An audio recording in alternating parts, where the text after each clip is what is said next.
dazzling lights and fairies. He transformed it into a very festive haven.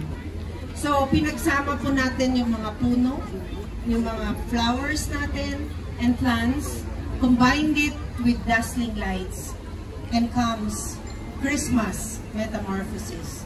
So, yan yung idea ni Renan for Christmas. And sabi niya, the reason why he asked me to talk tonight is para imbitahan din kayo on Wednesday, the opening of our very first Christmas market at the Rose Garden at Burnham Park. So, again, I'd like to congratulate the city government of Baguio for doing a great job in tourism. And SEPMO, the team of SEPMO, City Tourism, the Baguio Tourism Council, the City Council, and everyone for doing a great job. Merry Christmas, advance Merry Christmas, and advance Happy New Year. Thank you. Thank you so much, Ma'am Gladys Gregan po nating bilangan. Alright, we will now also request.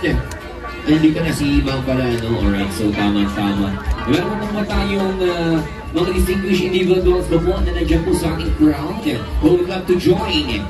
Yan dito po sa hanapan para po sa ating Christmas countdown. Alright, sige.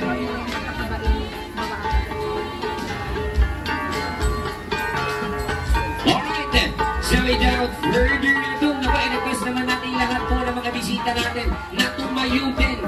O, tayugin po tayong lahat at salubungin natin ang pagbubukas ng ating garden ngayong gabi. So, sabay-sabay tayong bumilang ha.